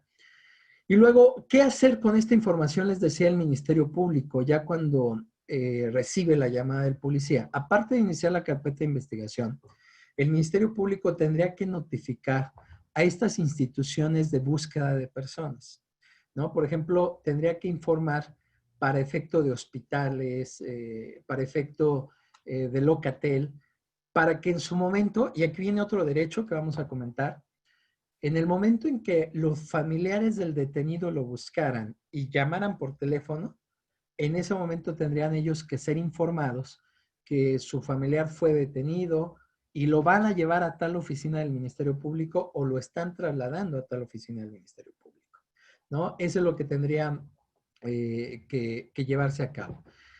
Y en ese caso, fíjense, aquí dejo de compartir, voy al chat, muchachos, en este caso, de lo que estaría manejando. Amparo nos dice, lo que hacen los policías es el folio, el zip, que ahora ya es el registro de detención, donde queda el registro de la hora de detención y el reporte de la misma. Dalia Yahuaca, artículo 27 y 28 de la Ley General en materia de trata de personas. Bueno, que eso es importante, por ejemplo, manejar. Y fíjense, muchachos, aquí quiero comentarles de 2 tratados internacionales que se aplican para esto de registro inmediato de la detención y son en materia de uso de la fuerza. Fíjense, en este caso, estoy aquí en el chat, código de conducta para los funcionarios encargados de hacer cumplir la ley. Este documento, muchachos, que publicó directamente la ONU, se aplica para la materia de uso de fuerza y el otro es principios básicos para el empleo de la fuerza y armas de fuego para los funcionarios, que sería lo mismo que el anterior, funcionarios encargados de hacer cumplir la ley. Fíjense, estos 2 documentos, aquí estoy en el chat, muchachos, me regreso. Estos 2 documentos que les estoy comentando, muchachos, el código de conducta y los principios básicos sobre el empleo de la fuerza y las armas de fuego, son importantes porque lo que nos están indicando estos documentos es que directamente establecen un derecho humano que se llama el derecho de información de los familiares de un detenido. Fíjense esto, muchachos. El derecho a la información de los familiares de un detenido. Y directamente estos tratados nos están obligando a ello. Es decir, ¿qué es lo que tenemos que nosotros cumplir? Pues este derecho humano que no es directamente del detenido, sino para sus familiares. Todos los familiares de un detenido tienen derecho directamente a ser informados en dónde fue detenido, dónde va a ser presentado o a dónde está siendo trasladado. Y entonces ahí sí nos lleva a un punto importante porque lo que aquí estamos comentando, muchachos, fíjense en este caso, hoy en materia de tratados internacionales, recordemos que la reforma que se dio directamente en el 2011 en materia de tratados internacionales, hoy derivado del artículo 1 constitucional, nos obliga a aplicar como autoridad los tratados internacionales. Estos tratados internacionales, entonces, ¿qué es lo que nos obliga? Pues nos obliga a conocerlos y nos obliga a aplicarlos. Y entonces aquí viene la parte interesante, muchachos. ¿Cuántos tratados internacionales en materia de derechos humanos tenemos firmados? Tenemos 210 tratados. De esos 210 tratados, muchachos, ¿cuántos conocemos y cuántos aplicamos? De esos 210 se derivan estos 2 que comentamos, el Código de Conducta para los funcionarios encargados de hacer cumplir la ley y los principios básicos sobre el empleo de la fuerza y armas de fuego para los funcionarios encargados de hacer cumplir la ley. Entonces, tenemos que incorporar estos 2 documentos para cumplir directamente con esta figura, que es la que estamos comentando, el registro inmediato de la detención. Entonces vean que esta figura va más allá de lo que hemos estado comentando. No solamente se cumple el registro inmediato de la detención cuando un policía le informa a otro policía. La información tiene que ir directamente ¿a quién? Al Ministerio Público. Y así nos los establece el artículo 132, fracción sexta del Código Nacional de Procedimientos Penales. Entonces, vean, eso es lo que nos está indicando. Ya el tema es si lo estamos aplicando o no, que esa sería propiamente la problemática que llevaríamos. Ahora, ¿para qué nos sirve evidentemente todo esto? Bueno, pues que con esto, por ejemplo, pensando en la contraparte, evidentemente esto sería la base para un defensor para argumentar la violación de los derechos directamente al detenido y ya sea en la audiencia de control de detención solicitar que se califique de ilegal la misma o también tendría todavía en vigor pues un amparo indirecto, ¿no?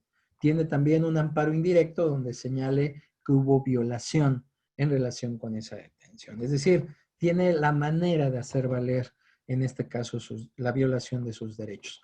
Por eso es importante esto que comentábamos, de que requerimos fundar y motivar en relación a las actuaciones que estamos llevando a cabo, ¿no? Entonces, vean, esto es el registro inmediato de detención y luego pasamos a lo que es la puesta a disposición al Ministerio Público. Bueno, aquí en los comentarios que habían hecho, muchachos, comentaban directamente el caso del informe policial homologado. Aquí es importante también, dejo de compartir, voy al chat en este caso, es importante compartir en este caso, muchachos, una ley que es la Ley General del Sistema Nacional de Seguridad Pública, ¿sí? Y específicamente el artículo 43. Es importante esta ley, muchachos, conocerla, porque esta Ley General del Sistema Nacional de Seguridad Pública lo que nos está indicando es todo lo que sería el funcionamiento. Esta ley es reglamentaria del artículo 21 de la Constitución. Esta ley general del Sistema Nacional de Seguridad Pública regula la actuación del Ministerio Público, regula la actuación del policía, tanto el de seguridad ciudadana hoy, el policía de investigación, y también regula la actuación de los peritos. Y de manera específica en el artículo 43, esta ley hace referencia al informe policial homologado. Entonces, recordemos también los fundamentos, muchachos, en relación con eso. El fundamento del informe policial homologado lo tenemos en el artículo 43 de esta ley. Pero también recordemos que ya los formatos que se han creado del informe policial homologado directamente se derivan de un documento que se denomina el Protocolo Nacional del Primer Respondiente. Este Protocolo Nacional del Primer Respondiente, que ya tuvo una actualización, me parece que fue en el 2017, ¿no? Que se hizo una modificación a este protocolo, es donde viene esta figura, el formato del informe policial homologado. Y aquí también habría que entender algo, muchachos, en relación con esto. Ese formato fue creado, decíamos, a través del Protocolo Nacional del Primer Respondiente. ¿Quién creó ese documento, muchachos? ¿Quién creó el Protocolo Nacional del Primer Respondiente?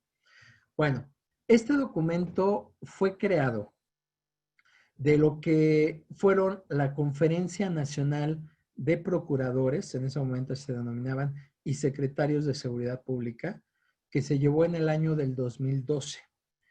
A partir de ahí ellos llegaron a un acuerdo de crear 4 documentos para efecto de homologar las actuaciones directamente del policía, en este caso cuando interviene en un delito propiamente. Entonces, en el 2012, me parece que fue el 6 de octubre del 2012, se publica en el Diario Oficial de la Federación, fue la Federación, porque quien lo publica es el secretario de Gobernación.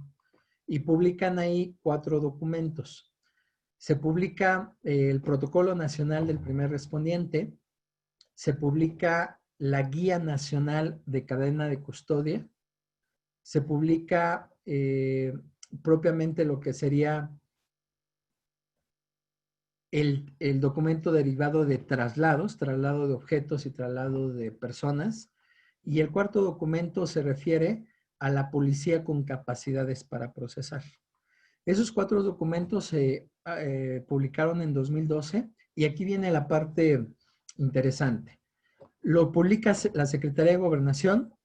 ¿Y para quién es obligatorio este documento, muchachos? Bueno, pues es obligatorio para las secretarías, ¿no? De seguridad hoy ciudadana y hoy para las fiscalías, porque tanto los secretarios en su momento de seguridad pública como los procuradores en su momento firmaron estos acuerdos y entonces para ellos son obligatorios. La siguiente pregunta es, ¿esos documentos serían obligatorios para el juez? Pues tanto para el juez tendríamos que decir que no, muchachos, porque no lo vinculan a él. Digamos que para el juez lo más que él podría aplicar sería la Ley General del Sistema Nacional de Seguridad Pública, que sería el artículo 43, que esa sí es una ley que es vinculante para él. Pero ya el contenido de los documentos no sería vinculante para el juez. Los puede tomar en cuenta, los puede manejar, pero nada más para analizar la actuación, sobre todo del tema de la policía. Entonces, este punto igual es importante para conocer las actuaciones directamente de cada una de las autoridades que intervienen dentro de este procedimiento. Bueno, entonces, recordemos, el informe policial homologado, su fundamento está en el artículo 43 de la Ley General del Sistema Nacional de Seguridad Pública, ¿no? Bien, de ahí entramos entonces a este tema de la puesta a disposición y vean los conceptos a definir, ¿no? En este caso. Aquí la temática que nos llevaría sería propiamente lo siguiente. Se le pone a disposición al Ministerio Público, en este caso a la persona detenida, y en este caso el Ministerio Público, dentro de lo que viene a ser la carpeta de investigación, uno de sus actos primordiales viene a ser este tema del acuerdo de retención. Y aquí este es un punto también importante para analizar, muchachos, en función de lo siguiente. Este acuerdo de retención, primeramente lo tenemos fundamentado en el Código Nacional de Procedimientos Penales, que es el artículo 149, pero también lo tenemos fundamentado en la Constitución. En el artículo 16, el párrafo 10º de la Constitución nos determina que ninguna persona podrá ser retenida por más de 48 horas sin que sea presentada ante el juez, ¿no? Que ese sería propiamente el fundamento. Entonces, ¿a dónde nos lleva esto? Para efecto de definir. ¿Qué sería este acto de la retención? Bueno, pues propiamente el acto de retención, aquí lo que tendríamos que definirlo, porque aquí es importante definir cada uno de estos conceptos que estamos comentando, muchachos. Aquí el acuerdo de retención sería la calificación de legalidad de la detención que hace el Ministerio Público.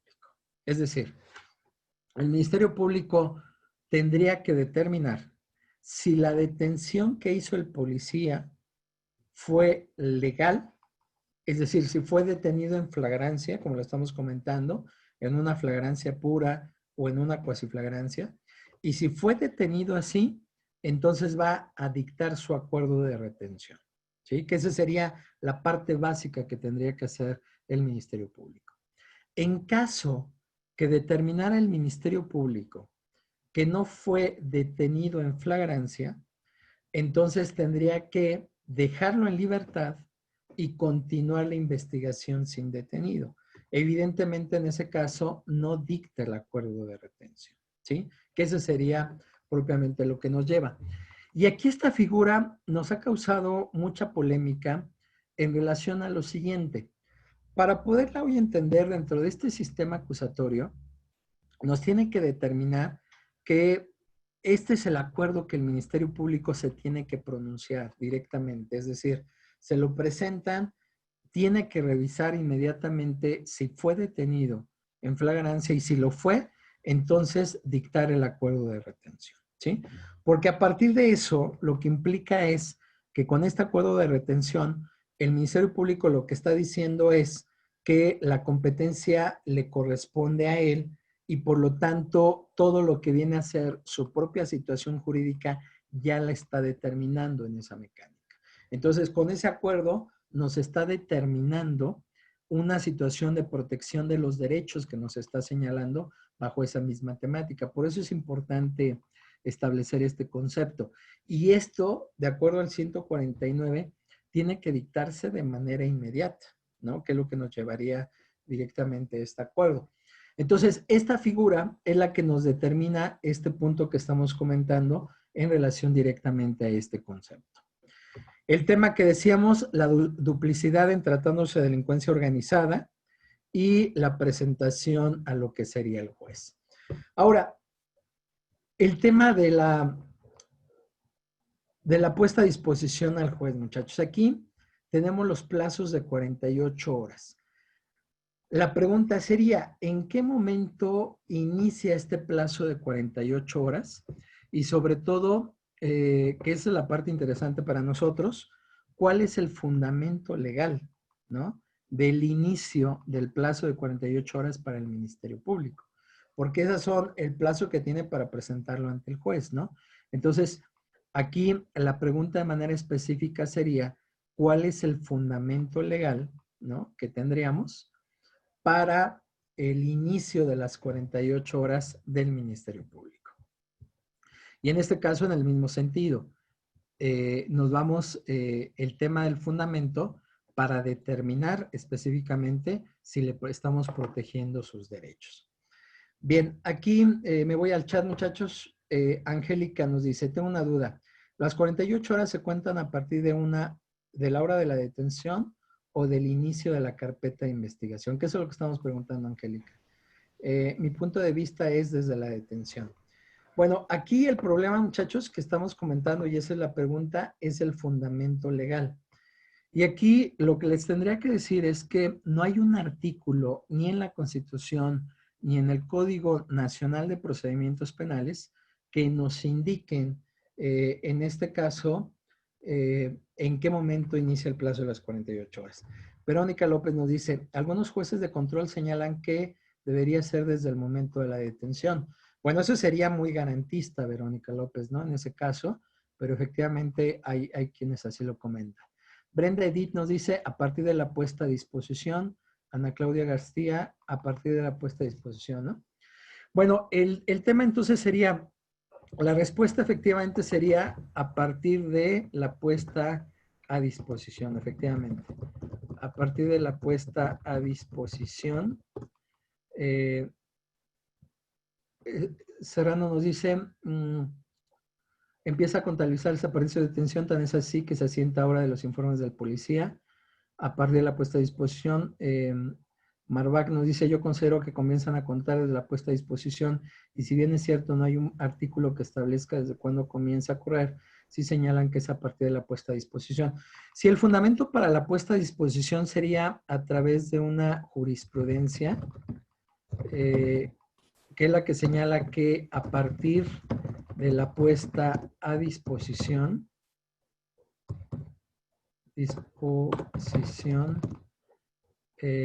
inicia el plazo de las 48 horas, ¿no? Que ese sería. Si los policías se demoran en poner a disposición, se tendrá que justificar el por qué, porque no será responsabilidad del MP. Aunque ahí entraríamos a otro problema, ¿no? En ese caso. Entonces, fíjense, el tema sería, muchachos, en este tema, a partir de la puesta a disposición al Ministerio Público, estaríamos hablando de este plazo de las 48 horas. Ahora, fíjense, es por eso les decía que aquí habría que determinarlo. La jurisprudencia es la que determina esto y no hay un artículo de manera específica. Entonces, nuestro fundamento legal sería la jurisprudencia, ¿no? Se las voy a... más adelante se la señalo para que la veamos de manera específica, pero ese sería el fundamento legal que tendríamos en cuenta. Como comentaban en el chat, hay algunos jueces que efectivamente lo consideran desde el momento de la detención y desde ahí empiezan a analizar su plazo, ¿no? Por el tema de los derechos. Pero recordemos, tampoco hay un fundamento legal de manera específica. Quizá si fuéramos muy garantistas, en ese sentido, pues tendrían razón. Debería de iniciarse a partir de la detención, siendo garantistas, ¿no? Sin embargo, por esta temática que comentamos en virtud de la jurisprudencia, sería a partir de la puesta a disposición al Ministerio Público como se inicia el plazo de las 48 horas. Aquí hay un problema anterior, por ejemplo, en el caso que decían de la policía. La policía tiene que ponerlo a disposición al detenido inmediatamente. Ha habido caso en que no lo han hecho de manera inmediata y en ese sentido el policía también estaría cometiendo un delito. ¿Qué delito cometería en este caso, muchachos? Pues nos iríamos al delito de servidores públicos y el delito que tendría que ser un delito de abuso de autoridad, que en este caso es por no ponerlo a disposición de manera inmediata ante el Ministerio Público. Aquí el detalle es que revisando el Código Penal para el Distrito Federal, que todavía se llama de esa manera, tendríamos que ubicar cuál sería la fracción específica para poder aplicar directamente esta conducta que estamos comentando al policía, ¿no? Ese sería el señalamiento que tendríamos que hacer. Aquí me voy a ver al chat. En este caso, Javier Rodrigo, si los policías demoran en poner a disposición, se tendrá que justificar el porqué, ya que no sería la responsabilidad.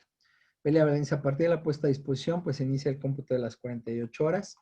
Amparo Alejandra Delgadillo, doctor, también se tendría que hacer un acuerdo de verificación en flagrancia que nos señala el 149 del Código Nacional antes de la retención. Fernando, lo correcto sería a partir del momento de la detención porque desde ese instante se genera acto de autoridad. Alex Ramiro, dilación de la justicia, pues sí.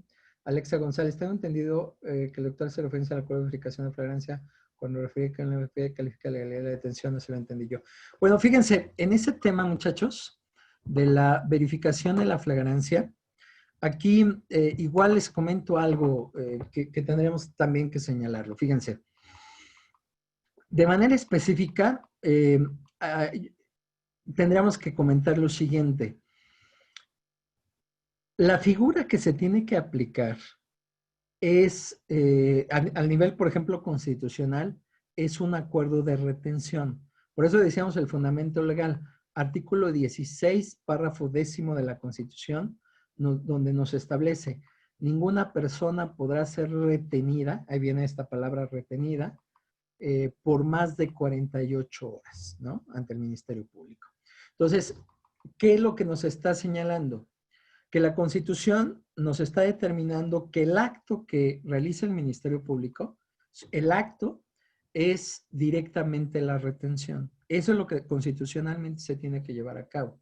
Entonces, el Ministerio Público, cuando dicta el acuerdo de retención, y ahí en este caso, lo analizamos relacionado con el 149 del Código Nacional, que fíjense que el 149 en realidad se refiere a la retención. Es decir, el acuerdo que nos está señalando es que el contenido de la retención es que el Ministerio Público, si determina que fue detenido en flagrancia, va a dictar el acuerdo de retención, ¿no?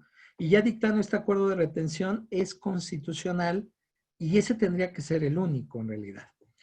Aquí hay otro punto interesante, por eso les decía un poco de antecedentes de cómo hemos creado este procedimiento penal. Aquí en la Ciudad de México, muchachos, es donde se creó esta figura que ustedes comentan que le llaman acuerdo de verificación de la flagrancia. Y eso lo crearon en la práctica, pero lo crearon aquí en la Ciudad de México. Por ejemplo, en materia federal no lo utilizan, en otros estados no utilizan esa figura del acuerdo de verificación de la flagrancia. Por ejemplo, a mí me ha tocado la capacitación en todo el país. Cuando les he comentado de este concepto, me dicen, ¿eso qué es? ¿Qué es el acuerdo de verificación de la flagrancia? Bueno, pues es un acuerdo que creamos aquí en la Ciudad de México. Yo diría que aquí lo que hicimos nosotros fue duplicar propiamente los actos, porque el acuerdo de verificación de la flagrancia en realidad es un acuerdo de retención, ¿sí? Es prácticamente lo mismo. O sea, ¿qué hago en un acuerdo de verificación de la flagrancia? Por lo que les comentaba, el Ministerio Público verifica si fue detenido en flagrancia y entonces decreta el acuerdo de retención. Pero aquí lo dividimos, ¿no? Como que lo dividimos en dos, en un acuerdo de verificación de la flagrancia y luego un acuerdo de retención. Si lo vemos de manera objetiva, en realidad los dos se refieren al mismo acto. Yo creo que en ese sentido nosotros estamos duplicando actos y creo, al menos en este sentido, que el acto que debería de prevalecer, porque es constitucional, simplemente sería el acuerdo de retención y el contenido del acuerdo de retención es el acuerdo de verificación de la flagrancia. Eso es importante manejarlo, muchachos, porque les digo, luego nos lleva a confusión en relación a estos actos, ¿no? Que en ese sentido sería. Roberto Giovanni nos dice, profe, ¿es correcto judicializar con detenido donde no amerita prisión oficiosa o justificada? En este caso sería ilegal la retención. Bueno, mira, si lo vemos, Roberto, de manera específica, para que el Ministerio Público nada más determinara, por ejemplo, la retención, solamente tendría que haber hecho el análisis de la flagrancia, ¿no? Ese sería lo único que tendría que haber analizado y no importaría en ese momento si el delito implica prisión preventiva oficiosa o justificada, ¿no? Para la retención.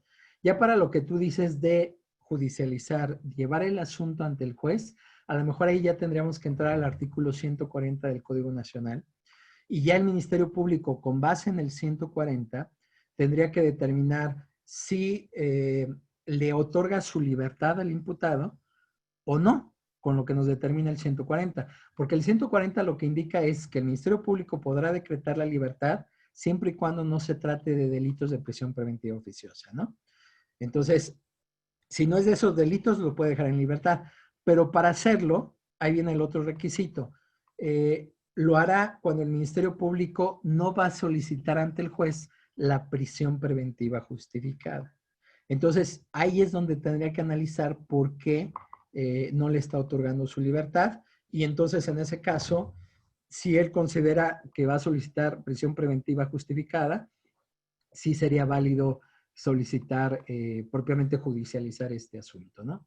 Mario Moreno, la inmediatez para lograr el acuerdo de detención, ¿qué temporalidad tiene? 2, 4, 6, 8, 10 horas. Aquí comentábamos, Mario, en este caso que de acuerdo al 149 tendría que ser de manera inmediata. Yo lo que te diría es que el primer acto que tendría que hacer el Ministerio Público tendría que ser eso. Y por lo tanto, como inmediato es, no hay un tiempo, pero es ya, ¿no? Porque si no, entonces tendríamos problema en cuestión de violación de derechos. Dalia llegó acá. Si consideramos el sistema garantista, sería desde el momento de la detención, pero en la práctica corre el término desde que es puesto ante el Ministerio Público.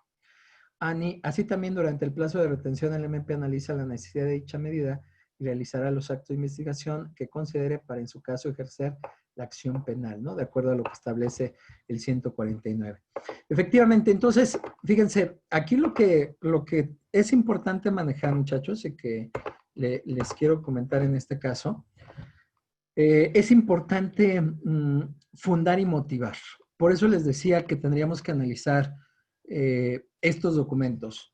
Analizar cuidadosamente la Constitución, Código Nacional de Procedimientos Penales, tratados internacionales y evidentemente también, como en este caso, la jurisprudencia. Y todo esto lo tenemos que unificar. Y sobre todo para cumplir con este requisito. Por ejemplo, como Ministerio Público, estoy obligado a cumplir con el principio de legalidad. El principio de legalidad derivado del artículo 14 y 16 constitucional me obliga a fundar y motivar mi actuación. Fundar es invocar artículos, ¿no? De los que estamos comentando en este caso. Y motivar que el caso concreto se adecúa a estos artículos. Entonces, lo importante que tenemos que hacer, muchachos, es que dentro de la carpeta de investigación, al resolver, por ejemplo, la puesta a disposición, la retención, la libertad, por ejemplo, que comentábamos en este caso, o la puesta a disposición ya al juez, tengo que cumplir con este requisito. Basarme en la Constitución, en el Código Nacional de Procedimientos Penales, en los tratados internacionales y en la jurisprudencia. Y con base en eso, en un todo, entonces ya resolverlo. Eso es lo que tendríamos que señalar. Me queda claro que en la práctica hay jueces que han tomado sus propios criterios, ¿no? Que de alguna manera ya han decidido de manera específica en determinados casos y en algunas situaciones eso le puede quizá perjudicar al Ministerio Público, quizá le pueda beneficiar, pero lo que nos interesa es que como Ministerio Público, por ejemplo, la posición que vayamos a tomar, cumplamos con este requisito, muchachos. Fundarla, motivarla, argumentarla ante el juez y ya después que él decida, ¿no? Ya lo que él decida nos puede dar la razón o no, pero para eso ya podríamos interponer recursos y continuar directamente, en este caso, argumentando, ¿no? Que esa sería propiamente la obligación que tendríamos que hacer en esta misma temática. Regreso en este caso al chat. ¿Puede repetir, Norma Tejeda, puede repetir cuál es el acto debe prevalecer? ¿Acuerdo de rectificación o acuerdo de retención? Este último es el que tiene nivel constitucional. Comentábamos, Norma, que el acuerdo que debería de prevalecer únicamente sería el acuerdo de retención, que ese es el que se deriva de la Constitución y esa va de la mano del artículo 149 del Código Nacional. Y les comentaba que aquí en la Ciudad de México es donde se creó este acuerdo de verificación de la flagrancia. Digo, en su caso, al final, pues lo podemos seguir haciendo, no hay ningún problema en relación a eso. Puedo poner mi acuerdo de verificación flagrancia y mi acuerdo de retención. Si lo analizamos de manera objetiva, es el mismo acto. El contenido del acuerdo de retención, su contenido, es una verificación de la flagrancia, ¿no? Esa sería la temática. Doctora María Cristina Castillo, para la ratificación de la detención, ¿qué datos de prueba se necesitan? Bueno, en este caso, lo que tendríamos que revisar propiamente es directamente el informe policial homologado que le está presentando el policía al Ministerio Público, porque esa sería la base que tendríamos que determinar. Fíjense, el Ministerio Público, cuando le llevan este informe policial homologado, esa sería la base para llevar a cabo esta determinación. Porque lo único que vamos a determinar que es, pues simplemente la flagrancia, ¿no? Ese sería en realidad la única base, lo que el policía le dice, y con eso determinar si efectivamente hay o no flagrancia. Ya posteriormente determinará lo que existió, pero al menos para la retención sería el informe policial homologado. Marbach nos dice, la Suprema Corte ha emitido una tesis en la cual define que debe entenderse por puesta a disposición los alcances de las expresiones sin dilación, y es el registro 2013-12-6. Bueno, aquí nos está dando Marbach una tesis, este registro, que ese sería importante analizarlo. Aquí nos dice, bueno, aquí el nombre es iPhone. Hipótesis, hecho con apariencia de lesiones dolosas, la víctima es trasladada a un hospital de la red de la Ciudad de México, verificamos flagrancia, mas sin embargo no retenemos debido a que no sabemos la clasificación médica, dado que podría ser periodo de sanación inferior a 15 días, 130 fracción 1. Si retenemos inmediatamente sin saber esa data de prueba, podemos incurrir en una retención ilegal. No, yo creo que, fíjate, si nos basamos en el 16 y el 149, la verdad es que no nos hace mención a lo relacionado con el delito. Es decir, puede ser que sea delito, inclusive puede ser que no sea delito. Eso nos los va a dar más adelante la investigación. Sería la misma problemática, por ejemplo, en materia de narcóticos, ¿no? Le ponen a disposición a una persona con hierba verde, al parecer marihuana, y después del dictamen nos dice que no es marihuana. Entonces, al final, ¿decretamos o no la retención? El tema es, ¿se tendría que haber decretado la retención? Porque lo único que nos pide es flagrancia. Hay flagrancia y retención. No hay flagrancia, no decreto la retención y decreto la libertad y continúa la investigación sin detenido. Si después por ejemplo, en tu caso, se determina que no es delito, entonces simplemente decreto, en este caso, pues ya concluye la investigación y la libertad, porque ni siquiera es delito en este caso, ¿no? Paulo, me parece que el acuerdo de verificación sería solamente una nomenclatura y la determinación que emite el Ministerio Público sería el acuerdo de retención. Finalmente es el análisis del fondo del mismo. Sí, y eso es lo que tendríamos que, por eso es la necesidad de precisar conceptos, muchachos. Amparo Alejandra Delgadillo, ¿sería entonces erróneo que previo a decretar la retención se recabaran las entrevistas por lo menos de un omitente y la víctima para contar con elementos suficientes para decretarla, sino que podríamos basarnos únicamente en el informe policial homologado? Yo lo analizo en este sentido, Amparo. El tema es que cuando estamos revisando, por ejemplo, esta figura, sí tendríamos que hacer el análisis propiamente del informe policial homologado, porque es lo que nos está presentando el policía en relación a su intervención. Y aquí hay un punto importante, fíjate, este sistema está estructurado para que el policía intervenga en la carpeta de investigación únicamente a través del informe policial homologado. Contenido, ¿qué debería contener el informe policial homologado? Al menos, evidentemente, la detención, cadena de custodia y el uso de la fuerza. Y haz de cuenta que con eso sería suficiente para determinar este punto. Quizá, a lo mejor, después decreto la retención y se determinan ya, por ejemplo, derivado de la declaración de la víctima, algunos testigos, otros policías, ya una situación contraria respecto a la detención, entonces ya en su momento tendría que determinar mi carpeta de investigación y si lo voy a presentar o no ante el juez. Pero aquí mi determinación ya la hice. El tema de la retención, lo que habíamos comentado es que da una seguridad jurídica al detenido y le genera la competencia al Ministerio Público de que él ya le está protegiendo garantías desde ese momento, sus derechos, y a partir de ahí ya va a continuar con la investigación. Pero el examen tendría que ser sobre esa temática. Yo creo que, por ejemplo, tomar la declaración de la víctima para decretar una retención, yo creo que sería mucho más información de la que se requiere en ese momento, porque a lo mejor ya nos llevaría, pues en realidad, a hacer un análisis de la misma, que por lo que nos especifica el acuerdo, yo creo que en ese momento no se requiere propiamente para tanto en esa circunstancia, ¿no? Entonces, creo que esa sería directamente la base, ¿no? En ese caso.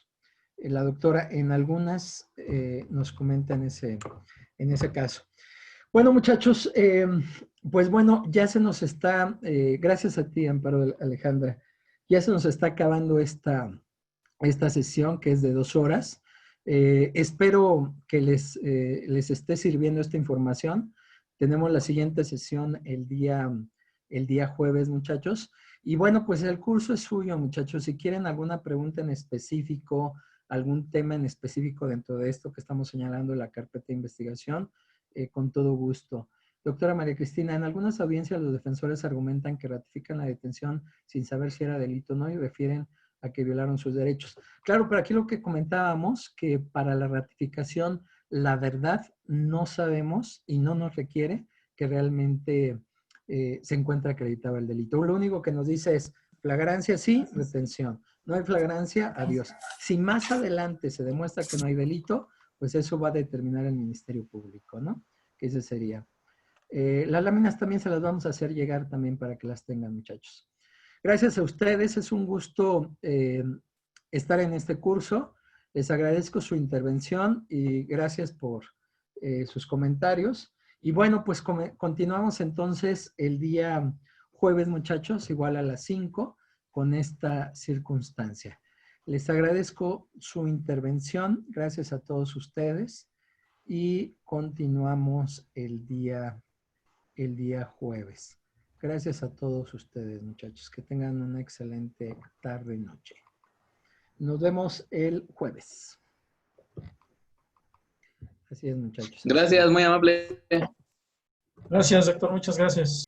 Gracias, buenas noches. Excelente, doctor. Muchas gracias. Muchas gracias, buenas Excelente tardes. ponencia, doctor. Muchísimas gracias. Buena tarde a todos.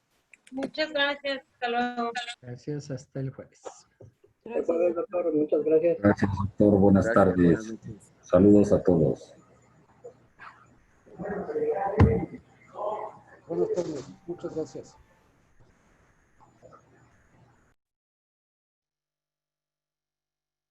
Gracias a todos. Estoy aquí leyendo sus comentarios y continuamos el jueves. Gracias, muchachos. Gracias a ustedes. Gracias. Nos vemos el jueves, muchachos.